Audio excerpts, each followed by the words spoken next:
أعوذ بالله من الشيطان الرجيم. إن الله يأمر بالعدل والإحسان وإيتاء ذي القربى وينهى عن الفحشاء والمنكر والبغي يعظكم لعلكم تذكرون. إن الله يأمر، بے شک اللہ حکم دیتا ہے، بالعدل والاحسان، عدل اور احسان کا، وَإِيتَاءِ ذِي الْقُرْبَى، اور رشتہ داروں کو دینے کا، وَيَنْهَا،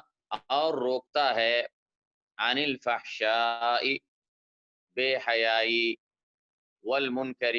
اور برائی، وَالْبَغْيِ، اور زیادتی سے، یعظکم،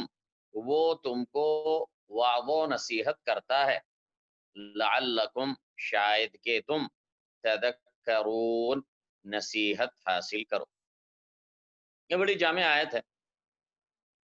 اس میں اللہ فرماتا ہے ان اللہ یأمر بالعدل والاحسان، بے شک اللہ حکم دیتا ہے، بالعدل والاحسان وایتاء ذی القربى، تین چیزوں کا ذکر کیا۔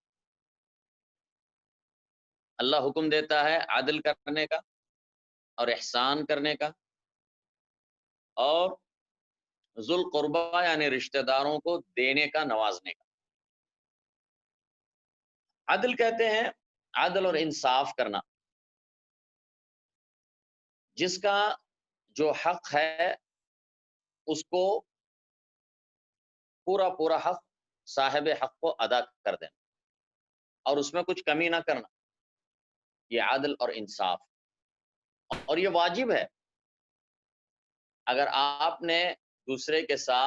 کے ساتھ عدل نہیں کیا اور دوسروں کا کچھ حق جان بوجھ کر آپ نے غصب کر لیا تو یہ ظلم ہے، اور یہ ناانصافی ہے، اور یہ گناہ کبیرہ ہے۔ تو عدل یہ ہے کہ آپ صاحب حق کو اس کا حق پورا پورا بغیر کسی کمی کے دے دیں۔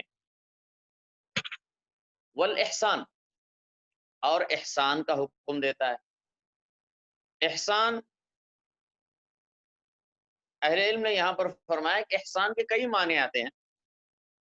لیکن یہاں پر احسان کا معنی یہ ہے کہ عدل کرنے کے بعد مزید اس کے ساتھ احسان اور نیکی کرنا۔ صاحب حق کو آپ نے اس کا حق پورا دیا، پھر اسے اپنی طرف سے کچھ عطا کیا، یہ احسان، اور یہ مستحب ہے اور نیکی کا کام۔ یعنی مثلا اگر آپ نے کسی شخص کو کسی مزدوری پر لگایا اور آپ سے اس کا معاہدہ ہوا کہ آپ اس کو اس کام کے بدلے میں اتنی مزدوری دیں گے، مثلا 10 دینار مزدوری دیں گے۔ اب اس نے کام کر دیا تو آپ اس کو بغیر کسی کمی کے اس کے 10 دینار آپ نے دے دیے، یہ تو عدل ہوا۔ اور احسان یہ ہوا کہ آپ نے اس کے ساتھ اس کے 10 دینار بھی دیے، پھر اپنی خوشی سے مزید اور اس پر احسان کیا اور اس کو مزید 2 دینار دے دی، حالانکہ وہ معاہدے میں شامل نہیں تھا اور آپ پر واجب نہیں تھا، یا آپ نے اس پہ کیا کیا، مزید احسان کیا۔ تو اللہ تعالیٰ حکم دیتا ہے عدل کا اور احسان کا، تو اس معنی میں عدل واجب ہے اور احسان وہ مستحب ہے۔ تو اللہ تعالیٰ تمہیں حکم دیتا ہے عدل کا بھی، اور نہ صرف عدل کا بلکہ عدل سے بڑھ کر بھی ایک اور قدم کا حکم دیتا ہے، اور وہ ہے احسان کا۔ وَإِيتَاءِ ذِي الْقُرْبَى، ایتا، آتا یوتی، ایتان، دینا، ذی القربى، قرابت دار، رشتہ داروں کو دینے کا، یعنی نوازنا، دینا، مدد کرنا، کس کو، رشتہ داروں۔ تو رشتہ داروں کو نوازنا، رشتہ داروں کو دینا خاص طور سے ان میں جو محتاج ہیں ان کی مدد کرنا، یا اگر محتاج نہیں بھی ہیں تو رشتہ داروں کو ہدیہ دینا، ان سے محبت کے اظہار کے لیے، تعلق کے اظہار کے لیے داروں کو دینا، چاہے آپ اس سے محتاج ہونے کی صورت میں اسے صدقے کی شکل میں دیں، یا اگر محتاج نہ بھی ہو تو اس کی رشتہ داری کو نبھانے کے لیے، اس سے پیار اور محبت کے تعلق کو بڑھانے کے لیے آپ اسے ہدیہ اور تحفہ دیتے ہیں۔ یہ کیا ہے؟ ایتاء ذی القربہ، رشتہ داروں کو دینے کی بڑی اہمیت۔ اسی لیے ایک حدیث میں آتا ہے الصدقۃ علی المسکین صدقہ وعلی ذی الرحم ثنتان صدقۃ وصلہ، کہ ایک مسکین کو پر صدقہ کرنا یہ تو صدقہ ہے، یعنی اس میں صدقے والا اجر ہے، لیکن رشتہ دار پر صدقہ کرنا اس میں دگنا اجر ہے، یہ کیونکہ یہ صدقہ بھی ہے اور یہ صلہ رحمی بھی ہے، وَإِيتَاءِ ذِي الْقُرْبَى، اور رشتہ داروں کو دینے کا، وَيَنْهَى عَنِ الْفَحْشَاء، اور روکتا ہے۔ پہلے اللہ تعالیٰ نے کہا کچھ چیزوں کا حکم دیتا ہے، 3 چیزوں کا حکم دیا، پھر اس کے بعد فرمایا وَيَنْهَى، اور روکتا ہے، منع کرتا ہے، کن چیزوں سے؟ پھر 3 چیزوں کا ذکر فرمایا، وَيَنْهَى، اور روکتا ہے، عَنِ الْفَحْشَاءِ وَالْمُنْكَرِ وَالْبَغْيِ، 3 چیزیں۔ پہلی چیز ہے فحشاء، فحشاء یعنی بے حیائی والے کام۔ بے حیائی کیا ہے؟ دیکھیں، بے حیائی سب سے بڑی بے حیائی ہے، جو بے حیائی کی جو سب سے انتہا ہے وہ ہے زنا، اور اسی طرح زنا کی طرف لے جانے والی چیزیں، زنا سے قریب کرنے والی چیزیں، وہ بھی بے حیائی کے ضمن ہے۔ جب اللہ تعالیٰ نے زنا کو حرام کیا تو اللہ تعالیٰ نے زنا کی طرف لے جانے والے راستوں کو بھی بند کیا اور ان کو بھی حرام کیا، جیسے ناچ گانے، مرد و زن کا آزادانہ اختلاط، بے پردگی اور بے حجابی وغیرہ وغیرہ، بہت ساری بے حیائیاں، جیسے کھلے عام فلمیں دیکھنا، ڈرامے دیکھنا، اور اس قسم کے ناچ گانے والے پروگرام دیکھنا وغیرہ، یعنی بہت ساری چیزیں جو سماج کے اندر آج کل بے حیائیاں عام ہیں، وہ ساری اس کے مفہوم میں آ جاتی ہیں۔ زنا اور زنا تک لے جانے والے سارے جو کام ہیں یا باتیں ہیں، وہ سارے اس کے اندر داخل ہوتے ہیں، تو یہ بے حیائی والے کاموں سے اللہ روکتا ہے، کیونکہ یہ کسی بھی سماج اور معاشرے کی بربادی یہیں سے شروع ہوتی ہے۔ جب اس کے اندر بے حیائی عام ہو جاتی ہے، جب مردوں اور عورتوں میں بے حیائی آ جاتی ہے، تو پھر اس سماج کی بربادی کا راستہ شروع ہو جاتا ہے، یا بربادی کا عمل شروع ہو جاتا ہے۔ تو انہا عن الفحشاء، اور وہ روکتا ہے بے حیائی سے، والمنکر، اور منکر سے۔ منکر کیا ہے؟ معروف کی ضد منکر ہے۔ معروف ہر بھلائی کا کام، اور منکر ہر قسم کی برائی کا کام۔ اور یہ معروف اور منکر، بھلائی اور برائی کا معیار کیا ہے؟ وہ شریعت، کہ شریعت نے، اللہ کی شریعت نے جس چیز کو بھلائی کہا ہے وہ بھلائی، اور اللہ کی شریعت نے جس چیز کو برائی کہا ہے وہ برائی، تو ہر قسم کی برائیاں اس کے اندر داخل ہیں منکر کے مفہوم۔ اور وہ روکتا ہے بے حیائی کے کاموں سے، والمنکر، اور برائیوں سے، والبغی، اور زیادتی سے۔ بغی کیا ہے؟ یہ ہے ظلم اور زیادتی کرنا، بغا یبغی، زیادتی کرنا، دوسروں پر ظلم اور زیادتی کرنا، یہ اس سے بھی اللہ تعالیٰ نے روکا ہے۔ اور یہ ظلم اور زیادتی جو ہے، یہ بہت بڑا گناہ کبیرہ ہے، اور حدیث سے یہ معلوم ہوتا ہے کہ بغی یعنی ظلم اور زیادتی ان کاموں میں سے ہے، بغی یعنی ظلم و زیادتی، اور قطع الرحم یعنی رشتے کاٹنا، یہ 2 ایسے گناہ ہیں کہ اللہ تعالیٰ آخرت میں سزا تو اس کی جو ہے وہ ہے، لیکن اللہ تعالیٰ بسا اوقات ان 2 گناہوں کی سزا دنیا میں بھی دیتا ہے۔ ایک ہے ظلم اور زیادتی، اور دوسرے ہے رشتے اور ناطے کاٹنا اور توڑنا. یعظکم لعلکم تذکرون، وہ نصیحت کرتا ہے تم کو، یعنی اللہ نصیحت کرتا ہے، یعنی اس کے ذریعے سے اللہ نے امر کیا، بعض چیزوں کا حکم دیا، بعض چیزوں سے منع فرمایا. یہ اللہ تعالیٰ کی طرف سے تمہارے لیے واعظ اور نصیحت ہے اے اللہ کے بندو. یعظکم، وہ نصیحت کرتا ہے تم کو، لعلکم تذکرون، شاید کہ تم نصیحت حاصل کرو. تو اللہ تعالیٰ ان اوامر و نواہی کے ذریعے اے اللہ کے بندو تمہیں واعظ و نصیحت کر رہا ہے تمہارے فائدے کے لیے، شاید کہ تم نصیحت حاصل کرو اور اللہ کے احکام پر کاربند ہو جاؤ. وَأَوْفُوا بِعَهْدِ اللَّهِ إِذَا عَاهَدتُّمْ، وَأَوْفُوا، اور تم پورا کرو، اوفا یوفی ایفان، پورا کرنا، اور تم پورا کرو، بعہد اللہ،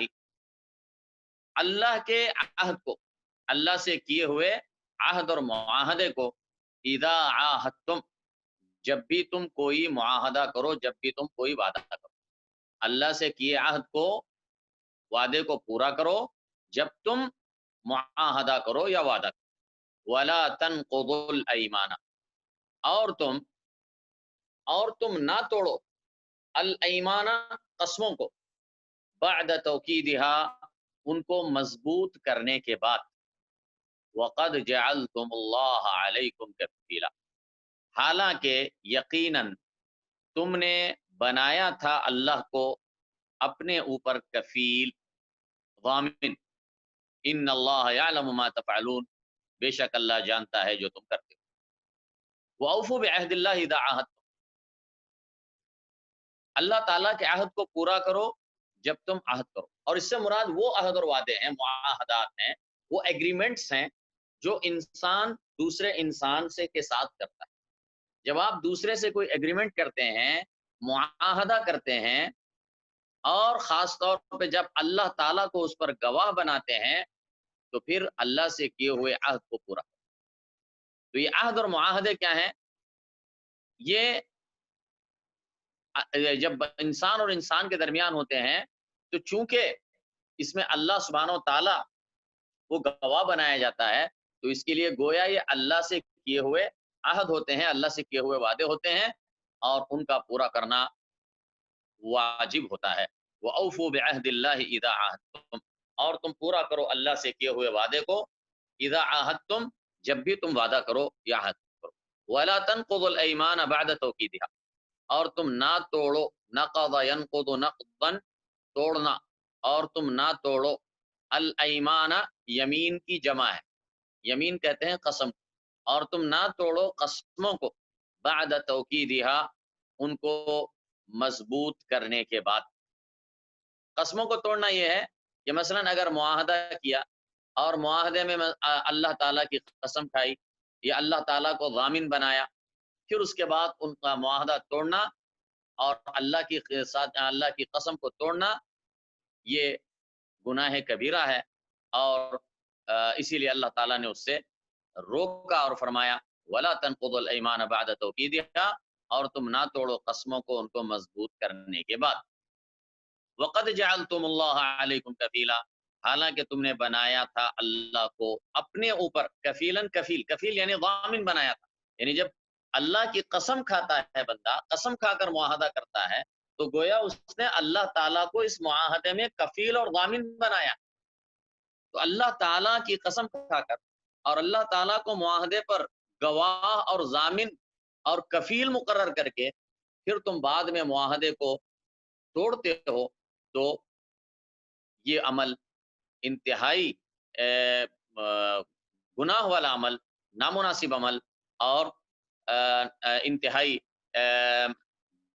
گناہ پر مشتمل عمل ہے،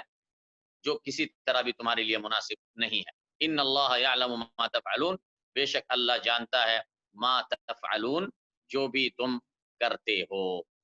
ولا تکونوا کالتی نقضت غزلها من بعد قوة انکاثا، اور تم نہ ہونا، ولا تکونوا، اور تم نہ ہونا، کالتی نقضت غزلها،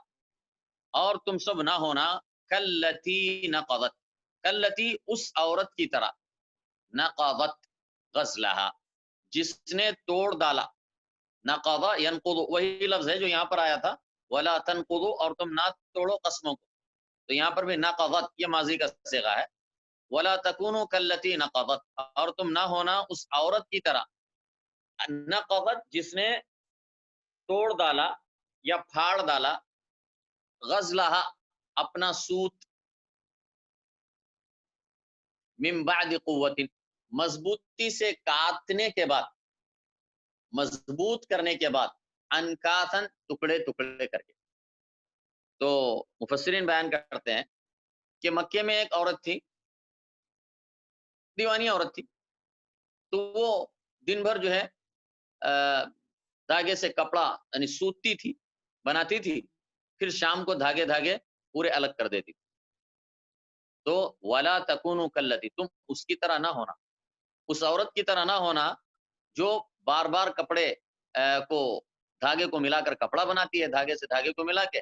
پھر اس کے بعد ان دھاگوں کو خود ہی کھول دیتی ہے، الگ کرتی ہے، اور ایسا ہی عمل کرتی رہتی ہے. تو ایسی عورت کی طرح نہ ہو جانا. تو مثال ہے یہ اس بات کی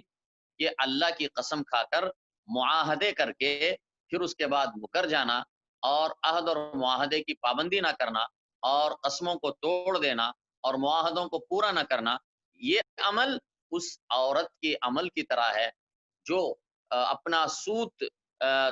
بناتی ہے اور اس کو مضبوط بناتی ہے، پھر اس کے بعد اس کو شام کو دھاگے دھاگے الگ کر کے ٹکڑے ٹکڑے کرچیاں کرچیاں کر کے پھینک دیتی ہے. ولا تکونوا کاللتی نقضت غزلها من بعد قوة انکاثا، اور تم نہ ہونا اس عورت کی طرح جس نے پھاڑ ڈالا غزلها اپنا سوت، من بعد قوت مضبوطی سے کاٹنے کے بعد، انکاثا ٹکڑے ٹکڑے کر کے، تتخذون ایمانکم اس طرح کہ تم بناتے ہو، ایمانکم اپنی قسموں کو، دخلا بینکم دھوکہ دینے کا ذریعہ آپس میں، دخلاً دھوکہ دینے کا ذریعہ، بینکم تمہارے درمیان. یعنی اللہ تعالیٰ کہہ رہا ہے کہ جو لوگ قسمیں توڑتے ہیں، معاہدے توڑتے ہیں، تو اللہ کہہ رہا ہے کہ معاہدوں کے اندر تم اللہ تعالیٰ کی قسمیں شامل کرتے ہو اپنے معاہدوں میں. کیا تم اللہ کی قسموں کو شامل کرتے ہو تاکہ اللہ کی قسموں کے ذریعے سے تم دوسرے فریق کو دھوکہ دو؟ یہ مطلب تتخذون، کیا تم بناتے ہو، ایمانکم اپنی قسموں کو، دخلا بینکم دھوکہ دینے کا ذریعہ، بینکم اپنے آپس میں. کیا تم دوسرے کو دھوکہ دینے کے لیے اللہ کا نام استعمال کرتے ہو؟ کیا تم دوسرے کو دھوکہ دینے کے لیے اللہ کی قسمیں کھاتے ہو؟ یہ تو بہت ہی برا عمل ہے، بہت ہی قبیح عمل ہے. تتخذون ایمانکم تم بناتے ہو، ایمانکم اپنی قسموں کو، دخلاً دھوکہ دینے کا ذریعہ، بینکم اپنے آپس میں. ان تکون امۃ ہی اربا من امہ، اس لیے کہ ان تکون امۃ اس لیے کہ ہو امۃ ایک جماعت، ایک گروہ، ہی اربا زیادہ بڑھ کر، ہی اربا ربا یربو یہ زیادہ ہونا کسی چیز کا، تو اسی سے جو ہے ربا ہے، تو مشہور لفظ سود کو عربی میں کہتے ہیں الربا، یا پہلے سورہ بقرہ میں آ چکا ہے، یمحق اللہ الربا، سود کو اللہ مٹاتا ہے. سود کو کیوں سود الربا اس لیے کہا گیا کہ بظاہر وہ کیا کرتا ہے، سود میں پیسہ بڑھتا ہے، زیادہ ہوتا ہے، انٹرسٹ دیکھنے میں ایسا لگتا ہے کہ پیسہ بڑھ رہا ہے، اگرچہ کہ اس کے اندر کوئی برکت نہیں ہوتی، اور اس کا انجام جو ہے نا خسارے اور زوال اور کمی کی طرف ہوتا ہے، لیکن بظاہر وہ جو ایسا لگتا ہے کہ مال بڑھ رہا ہے، تو اسی لیے اسے الربا کہا گیا. تو ربا الزرع کہتے ہیں کھیتی بڑھنے لگی، یا کھیتی یا پودا جو ہے وہ بڑھنے لگتا ہے، تو اس کو کیا کہتے ہیں، ربا. تو ان تکون امت کہ ہو کوئی امت یا کوئی جماعت، ہی اربا وہ زیادہ بڑھ کر ہو، من امہ دوسری جماعت سے، ان تکون امت ہی اربا من امہ، یعنی اللہ تعالیٰ کہتا ہے کہ تم اپنی قسموں کو دھوکہ دینے کے لیے استعمال کرتے ہو، اس لیے کہ کوئی جماعت ہے زیادہ بڑھ کر ہے اپنی تعداد میں، من امہ دوسری جماعت سے. مثلا یہ ہے کہ کوئی فریق یا کوئی جماعت دوسری جماعت سے، یا کوئی قبیلہ دوسرے قبیلے سے وہ معاہدہ کرتا ہے. وہ اس لیے معاہدہ کرتا ہے چھوٹا قبیلہ یا چھوٹی جماعت وہ ایک بڑی جماعت سے صلح کا معاہدہ کرتا ہے، لیکن اس کی نیت صحیح نہیں، وہ اس لیے اس سے معاہدہ کر رہا ہے اور قسمیں کھا رہا ہے تاکہ وہ ان کی پکڑ سے بچ سکے، لیکن دل میں نیت صحیح نہیں ہے، اور جب بھی پھر غدر کرنے کا موقع ملے، معاہدہ توڑنے کا موقع ملے، تو پھر کر گزرتا ہے۔ تو صرف اس لیے جو ہے نا دوسری جماعت کے ساتھ، بڑی جماعت کے ساتھ نہیں، چھوٹی جماعت، وہ صرف اس لیے معاہدہ کر رہی ہے، معاہدے کو مضبوط کر رہی ہے اور قسمیں کھا رہی ہے اللہ تعالیٰ کی، صرف اس بڑی جماعت کو دھوکہ دینے کے لیے، جبکہ اس کی نیت یہ ہے کہ جب بھی وہ موقع ملے پھر اس کے ساتھ وہ غدر کرے۔ تو اللہ تعالیٰ نے فرمایا تتخذون ایمانکم دخلا بینکم، کہ تم بنا لیتے ہو اپنی قسموں کو دھوکہ دینے کا ذریعہ اپنے آپس میں، ان تکون امتن، کہ ہو کوئی امت، ہی اربا، وہ زیادہ ہو، من امہ، کسی اور جماعت سے، تو کوئی امت زیادہ ہے، کوئی جماعت زیادہ ہے، بڑی ہے، تم اس کا مقابلہ نہیں کر سکتے ہو، تو اسی لیے اس کے ساتھ قسمیں کھا رہے ہو تاکہ ان کو دھوکہ دو، اور بعد میں جب بھی موقع ملے ان کے ساتھ غدر کرو۔ اور جب یہ چھوٹی جماعت کے لیے جائز نہیں ہے کہ وہ اپنی بڑی جماعت کے ساتھ غدر کرے، تو بدرجہ اولا یہ جائز نہیں ہے کہ کوئی بڑی جماعت ہو کر بدنیتی سے معاہدہ کرے اور جو ہے نا بدنیتی سے جھوٹی قسمیں کھائے تاکہ چھوٹی جماعت کو بعد میں ان کے ساتھ غداری کرے، یہ تو بدرجہ اولا جائز نہیں ہے۔ ان تکون امۃ ہی اربا من امہ، کہ اس لیے کہ ہو ایک جماعت، ہی اربا، وہ زیادہ بڑی ہوئی، من امہ، دوسری امت سے، انما یبلوکم اللہ بہ، یہی کہ آزماتا ہے تم کو اللہ اس کے ذریعے، انما یبلوکم اللہ بہ، یہی کہ آزماتا ہے تم کو اللہ اس کے ذریعے،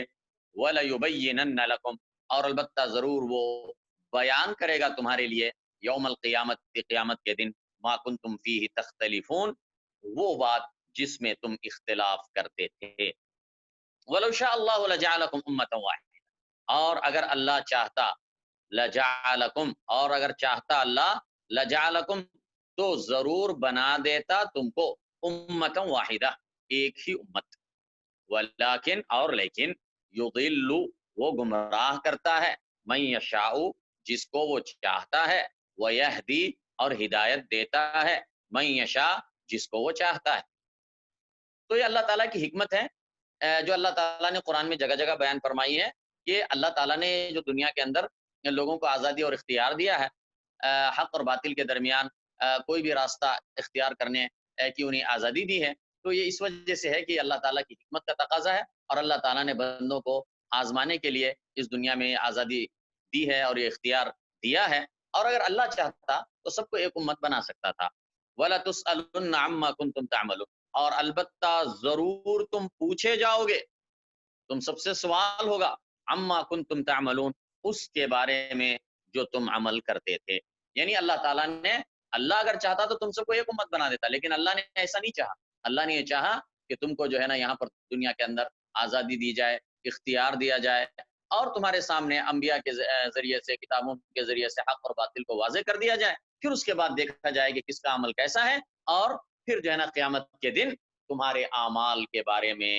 تم سے سوال ہوگا۔ وَلَا تَتَّخِذُوا أَيْمَانَكُمْ، اور تم نہ بناؤ، ایمانکم، اپنی قسموں کو، دخلم بینکم، دھوکہ دینے کا ذریعہ اپنے آپس میں۔ پھر دوبارہ تاکید فرمائی اہل ایمان کو کہ دیکھو خبردار، اے اہل ایمان، تم کبھی ایسا کام نہ کرو کہ اپنی قسموں کو دھوکہ دینے کے لیے استعمال کرو۔ وَلَا تَتَّخِذُوا أَيْمَانَكُمْ دَخَلًا بَيْنَكُمْ، اور تم نہ بناؤ اپنی قسموں کو دخلًا بینکم، دھوکہ دینے کا ذریعہ اپنے آپس میں، فَتَزِلَّ قَدَمٌ بَعْدَ ثُبُوتِهَا، ورنہ تزل، پھسل جائیں گے، تزل، زل یزل، زلن و زللن کا مطلب پھسل جانا، فتزل، پس پھسل جائیں گے، قدم، قدم، بعد ثبوتها، ان کی مضبوطی کے بعد، ان کی استقامت کے بعد۔ یعنی اگر اے اہل ایمان، اگر تم نے اپنی قسموں کو دھوکہ دینے کا ذریعہ بنایا، تو پھر تم سیدھے راستے سے بھٹک جاؤ گے، اور صراط مستقیم سے تمہارا پاؤں پھسل جائے گا۔ فتزل قدم بعد ثبوتها، ورنہ پھسل جائیں گے قدم بعد ثبوتها، ان کی مضبوطی کے بعد. مضبوطی یعنی قدم جو ہے سیدھے راستے پہ چل رہا تھا، صراط مستقیم پر ثابت تھا، لیکن جب وہ اللہ سے کیے ہوئے عہدوں کو توڑتا ہے اور اللہ کی قسموں کو دھوکہ دینے کا ذریعہ بناتا ہے، تو وہ صراط مستقیم سے قدم پھسل جائے گا، ڈگمگا جائے گا، ہٹ جائے گا. فتزل قدم بعد ثبوتها، ورنہ پھسل جائیں گے قدم بعد ثبوتها، ان کی مضبوطی کے بعد. وتذوق السوء، اور تم چکھو گے برا بدلہ، بما صددتم عن سبیل اللہ، بس سبب اس کے کہ تم نے روکا تھا اللہ کے راستے سے. وتذوق السوء یعنی نتیجہ کیا ہوگا؟ اگر تم نے اللہ کے نام کی قسموں کو دھوکہ دینے کے لیے استعمال کیا، دوسروں کو دھوکہ دینے کے لیے استعمال کیا، ایک تو یہ کہ تم گمراہ ہو جاؤ گے، اس سے صراط مستقیم سے پھسل جاؤ گے، اور دوسرا کیا ہوگا؟ تذوق السوء بما صددتم عن سبیل اللہ، اور تم چکھو گے برا بدلہ. السوء برا بدلہ، برا انجام، بما صددتم عن سبیل اللہ، بس سبب اس کے کہ تم نے روکا تھا عن سبیل اللہ، اللہ کے راستے سے. اچھا، اس کا کیا مطلب ہوا؟ بما صددتم عن سبیل اللہ، اس لیے کہ تم نے روکا تھا اللہ کے راستے سے. اللہ کے راستے سے کیسے روکا؟ تو اس کے حوالے سے مفسرین نے بتایا کہ اب اگر مسلمان ہو کر اگر تمہارا کافروں سے معاہدہ ہوتا ہے، کافروں سے اگر تم معاہدہ کرتے ہو اور اللہ کی قسمیں کھاتے ہو، پھر اس کے بعد اگر تم نے معاہدوں کو بغیر کسی وجہ کے دھوکہ دے کر توڑ دیا، تو ایسی صورت میں کیا ہوگا؟ جو کافر ہے، جو کفار ہیں، وہ کہیں گے کہ بھی یہ تو مسلمان عہد اور وعدے توڑتے ہیں، یہ تو اچھے لوگ نہیں ہیں، تو وہ اسلام سے متنفر ہو جائیں گے. ان میں سے اگر کسی کے دل میں اسلام کے بارے میں نرم گوشہ تھا اور وہ اسلام میں داخل ہونے کے بارے میں سوچ رہا تھا، لیکن اگر تمہارا ایسا بدہدی والا عمل دیکھے گا تو وہ کیا ہوگا؟ اس کے دل میں اسلام سے بیزارگی آ جائے گی، وہ اسلام سے متنفر ہو جائے گا، اور اسلام لانے کا ارادہ رکھنے والا کافر وہ بھی اپنے ارادے سے باز آ جائے گا. تو گویا تم نے اپنی بدہدی کی وجہ سے دوسروں کو اسلام سے روکا، یعنی اسلام سے روکنے میں سبب بنے، ذریعہ بنے. اسی لیے فرمایا تو اس کی بھی تمہیں سزا ملے گی، اس لیے کہ تمہارا دو گناہ ہوگا. ایک تو یہ کہ تم نے قسموں کو دھوکہ دینے کا ذریعہ بنایا اور اس کے بعد عہد اور معاہدے توڑ دیے، قسمیں توڑ دی، تو اس سے ایک تو یہ ہے کہ تم صراط مستقیم سے ہٹ جاؤ گے، یہ بھی گناہ تم پر آئے گا. دوسری بات یہ ہے کہ اگر یہ معاہدہ تم نے کافروں کے ساتھ کیا تھا اور تم نے جو ہے نا اس معاہدے کو توڑ دیا، بدعہدی کی، تو کافر اسلام سے متنفر ہو جائیں گے اور اسلام کے قریب نہیں آئیں گے، اور اس کی بھی سزا تمہیں چکانی پڑے گی. فرمایا وَلَا تَتَّخِذُوا أَيْمَانَكُمْ دَخَلًا بَيْنَكُمْ، اور تم نہ بناؤ اپنے قسموں کو دھوکہ دینے کا ذریعہ اپنے آپس میں. فَتَزِلَّ قَدَمٌ بَعْدَ ثُبُوتِهَا، پھر پس پھسل جائیں گے قدم ان کی مضبوطی کے بعد. وَتَذُوقُ السُّوءَ، اور تم چکھو گے برا بدلہ. بما صددتم عن سبیل اللہ، اس وجہ سے کہ تم نے روکا تھا اللہ کے راستے سے. وَلَكُمْ عَذَابٌ عَظِيمٌ، اور تمہارے لیے عذاب عظیم ہوگا. وَلَا تَشْتَرُوا، اور تم نہ وَلَا تَشْتَرُوا بِعَهْدِ اللَّهِ، اور تم نہ خریدو، نہ حاصل کرو بعہد اللہ، اللہ سے کیے ہوئے عہد کے بدلے میں، ثمنًا قلیلا، تھوڑی سی قیمت. اور تم نہ حاصل کرو یا نہ لو اللہ سے کیے ہوئے عہد کے بدلے میں تھوڑی سی قیمت. یعنی انسان اللہ سے کیے ہوئے وعدوں کو توڑ دیتا ہے یا معاہدات کو توڑ دیتا ہے اس وجہ سے کہ اس کو توڑنے سے اسے کچھ دنیا حاصل ہو رہی ہے، اسے کچھ ثمن قلیل حاصل ہو رہا ہے. تو اس ثمن قلیل کے واسطے اللہ سے کیے ہوئے عہد کو مت توڑو، کیونکہ اللہ سے کیے ہوئے عہد کو یا اللہ کے عہد کو توڑ دینا، اس کا انجام بہت برا ہوتا ہے اور اس کی سزا بہت سخت ہوتی ہے. تو اس چھوٹی سی دنیا کے خاطر، ثمن قلیل کے خاطر تم اتنے بڑے جرم کا ارتکاب نہ کرو. اور ثمن قلیل اس لیے کہا کہ تھوڑی سی قیمت، یعنی ثمن قلیل اگر پوری دنیا بھی ہو تو وہ ثمن قلیل ہے، کیونکہ دنیا ہے ہی تھوڑی. تو اللہ سے کیے ہوئے عہد کو توڑنا بہت بڑا جرم ہے کہ اس کے بدلے میں اگر پوری دنیا بھی مل جائے تو تم کو وہ ثمن قلیل ہے اور اس کی کوئی حقیقت نہیں ہے، تم نے خسارے ہی کا سودا کیا۔ اسی لیے فرمایا ولا تشتروا بعہد اللہ ثمنا قلیلا، اور تم نہ خریدو اللہ سے کیے ہوئے عہد کے بدلے میں ثمن قلیل، انما عند اللہ هو خیر لکم، بے شک جو کچھ اللہ کے پاس ہے هو خیر لکم، وہ بہتر ہے تمہارے لیے، ان کنتم تعلمون، اگر تم جانتے ہو، یعنی اس دنیا کی طرف مت دیکھو، سیدھے راستے پر ثابت قدم رہو، تو اللہ تعالیٰ کے پاس جو اجر و ثواب ہے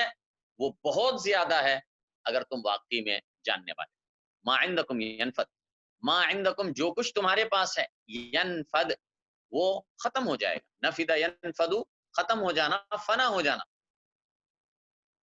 جو کچھ تمہارے پاس ہے وہ ختم ہو جائے گا۔ آج تمہارے پاس دنیا میں جو کچھ بھی ہے وہ سب ختم ہونے والا ہے، تم بھی فانی ہو اور تمہارے پاس جو دولت ہے وہ بھی فانی، سب کچھ فانی۔ تو اس کے لیے اس فانی دنیا کے خاطر اپنی آخرت کا نقصان نہ کرو۔ وما ما عندکم ینفد، جو کچھ تمہارے پاس ہے وہ ختم ہو جائے گا، وما عند اللہ باق، اور جو کچھ اللہ کے پاس ہے وہ باقی رہنے والا ہے، وَلَنَجْزِيَنَّ الَّذِينَ صَبَرُوا، اور البتہ ضرور ہم بدلہ دیں گے، الذین صبروا، ان کو جنہوں نے صبر کیا، اجرہم، ان کا اجر، اور ہم ضرور البتہ ہم ضرور بدلے میں دیں گے ان لوگوں کو جنہوں نے صبر کیا، اجرہم، ان کا اجر، بِأَحْسَنِ مَا كَانُوا يَعْمَلُونَ، بدلے میں اس اچھے عمل کے جو وہ کرتے تھے۔ من عمل صالحا، جو بھی عمل کرے گا نیک، من ذکر او انثی، مرد ہو یا عورت، وہو مؤمن، اس حال میں کہ وہ مومن۔ دیکھیں کوئی بھی عمل صالح کا بدلہ اللہ کے پاس اسی وقت ملتا ہے جبکہ کرنے والا ایمان کی صفت سے متصف ہو، مومن ہو، مسلمان ہو، اس کے بعد عمل صالح کرے تو اللہ کے پاس اس کا اجر و ثواب۔ فرمایا من عمل صالحا، جو بھی عمل کرتا ہے صالحا نیک، من ذکر او انثی، مرد ہو یا عورت، وہو مؤمن، مگر شرط ہے وہ کیا، وہو مؤمن، اس حال میں کہ وہ مومن ہو، تو کیا ہوگا، فَلَنُحْيِيَنَّهُ، تو البتہ ضرور ہم زندگی دیں گے اس کو، فَلَنُحْيِيَنَّهُ، تو البتہ ضرور ہم زندگی دیں گے اس کو، حیاتاً طیبہ، پاکیزہ زندگی۔ تو دنیا کے اندر بھی اللہ کا وعدہ ہے کہ ہم دنیا میں بھی اسے بہترین، پاکیزہ، خوشگوار زندگی اسے عطا فرمائیں گے، جو کن کو، جو عمل صالح کرتے ہیں، ایمان اور عمل صالح سے متصف ہوتے ہیں، تو دنیا میں بھی وہ حیات طیبہ اللہ تعالیٰ ان کو عطا فرمائے گا۔ وَلَنَجْزِيَنَّهُمْ أَجْرَهُمْ، اور البتہ ضرور ہم بدلے میں دیں گے ان کو، اجرہم، ان کا اجر، بِأَحْسَنِ مَا كَانُوا يَعْمَلُونَ، اس اچھے عمل کے بدلے میں جو وہ کرتے تھے، یعنی دنیا میں بھی حیات طیبہ اللہ انہیں عطا فرمائے گا اور آخرت میں بھی بہترین اور شاندار جزا ان کے انتظار میں ہے، اور وہ بہترین اور شاندار جزا وہ اللہ کی جنت ہے۔ یعنی جو عمل صالح کرتے ہیں اور ایمان کی صفت سے متصف ہوتے ہیں تو وہ دنیا میں بھی حیات طیبہ انہیں ملتی ہے اور آخرت میں بھی انہیں جنت حاصل ہوتی ہے، تو وہ کامیاب ہی کامیاب ہوتے ہیں، دنیا میں بھی کامیاب ہیں اور آخرت میں بھی کامیاب ہیں۔ فَإِذَا قَرَأْتَ الْقُرْآنَ، پس جب تو پڑھے، قرأت، قرأ یقرأ سے ہے، قرأ یقرأ قراءةً، پس جب تو پڑھے القرآن، قرآن کو، فاستعذ باللہ، تو پناہ طلب کر یا پناہ مانگ، باللہ، اللہ کی، من الشیطان الرجیم، شیطان مردود سے، فاستعذ، یستعذ کیا ہے، پناہ مانگ، استعاذ یستعیذ، پناہ مانگنا، باللہ، اللہ کی پناہ مانگ، من الشیطان الرجیم، شیطان رجیم سے، رجیم کہتے ہیں دھتکارا ہوا، یعنی اللہ کی رحمت سے دور کیا ہوا، شیطان چونکہ اللہ کی رحمت سے بھگایا ہوا ہے، اللہ کی رحمت سے دور کیا ہوا ہے، تو اسی لیے اس کو کہا جاتا ہے الرجیم۔ فرمایا پس تو، جب تو اللہ تعالیٰ نے اس میں حکم دیا کہ جب قرآن پاک پڑھنا ہو تو اعوذ باللہ من الشیطان الرجیم کہہ کر قرآن کریم کی تلاوت اور قرات شروع کرنی چاہیے۔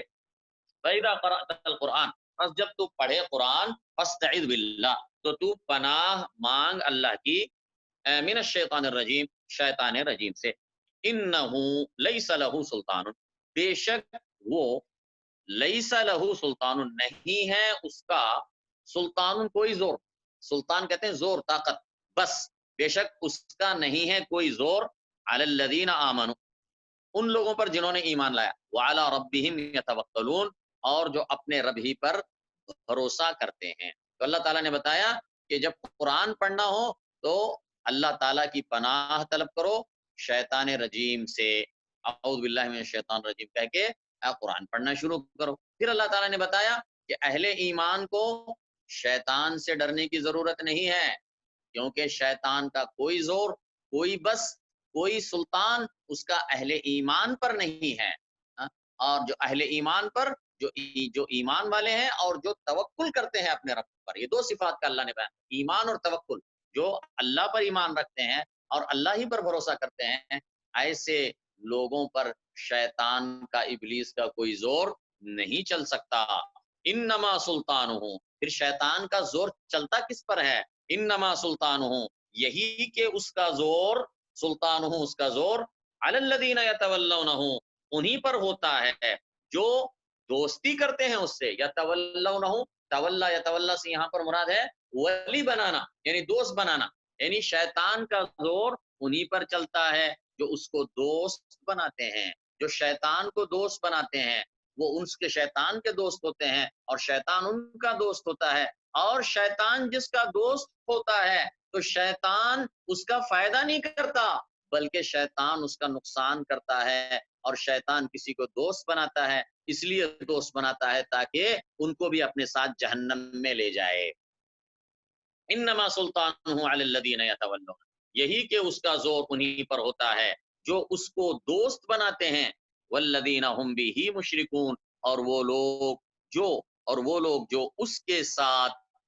شریک بناتے ہیں. یعنی وہ لوگ یعنی یہ شیطانوں کے دوست جو اللہ کے ساتھ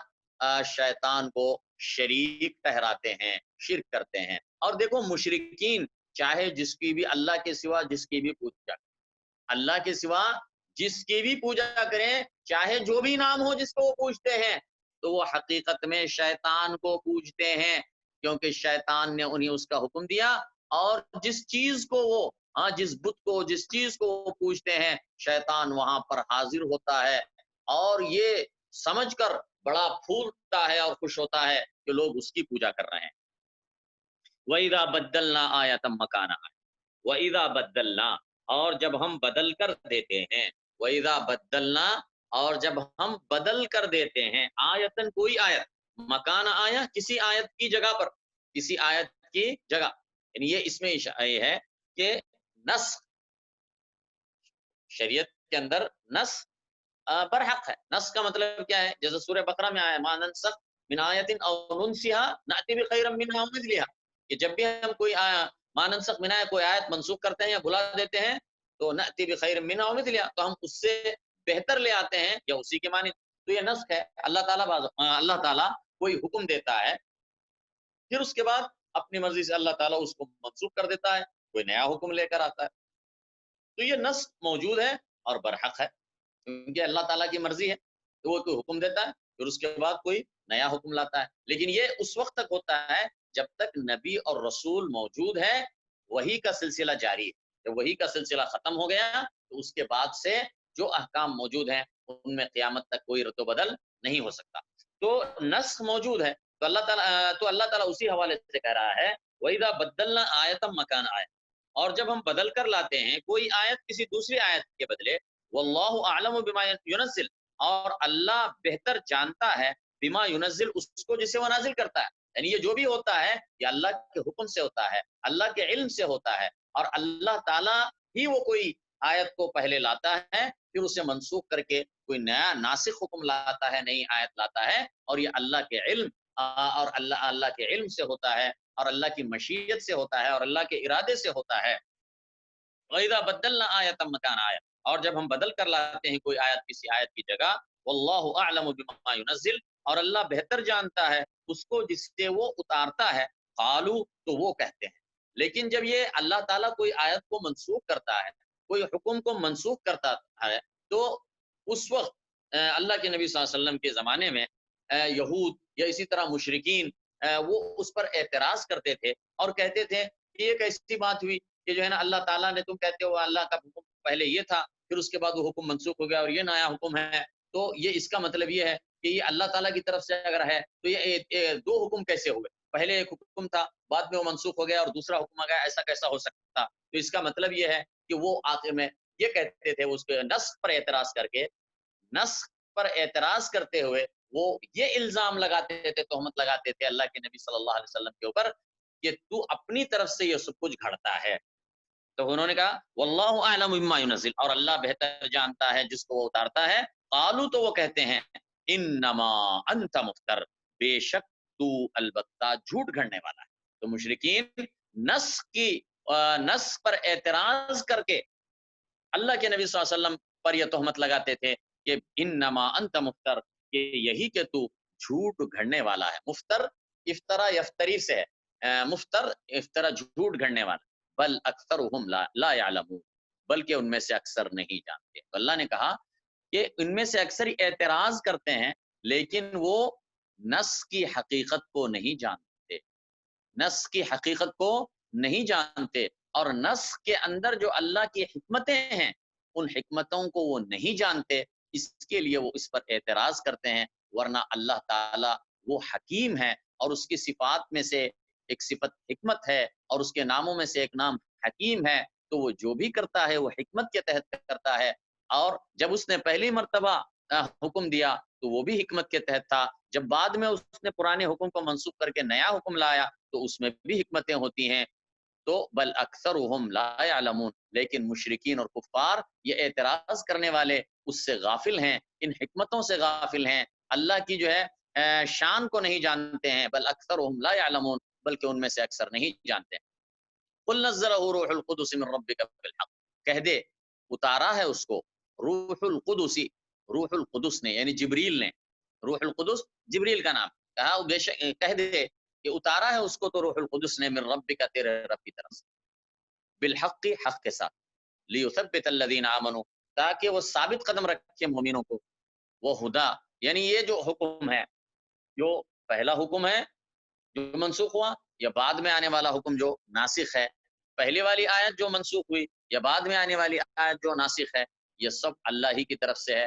اور جبریل علیہ السلام نے اسے اتارا ہے لیثبت الذین آمنوا، تاکہ ثابت قدم رکھے مومنوں کو، جو سچے مومن ہوتے ہیں وہ اپنے ایمان پر ثابت قدم رہتے ہیں، دین پر ثابت قدم رہتے ہیں، اور اس طریقے سے وہ زیادہ اجر و ثواب حاصل کرتے ہیں اللہ تعالیٰ کے پاس، اور اللہ تعالیٰ سے اور قریب ہو جاتے ہیں۔ وہ ہدا، اور ہدایت ہے، وہ بشرا، اور بشارت ہے، للمسلمین، مسلمانوں کے لیے، فرما برداروں کے لیے، لیثبت۔ تو اس طریقے سے جب اہل ایمان ایمان لاتے ہیں، منسوخ حکم پر بھی ایمان لایا تھا، پھر ناسخ حکم پر بھی ایمان لایا، تو ان کا ایمان ترقی کرتا ہے، ان کا ایمان بڑھ جاتا ہے، اور اس طریقے سے وہ ایمان میں مضبوط ہوتے ہیں، اور یہ قرآن حقیقت میں ہے لوگوں کی ہدایت کے لیے، اور اللہ تعالیٰ اس کے ذریعے سے فرما برداری اختیار کرنے والوں کو، سچے مسلمانوں کو جنت کی بشارت دیتا ہے۔ ہدا اور ہدایت ہے، وہ بشرا اور بشارت ہے، للمسلمین، مسلمانوں کے لیے۔ وآخر دعوانا الحمدللہ۔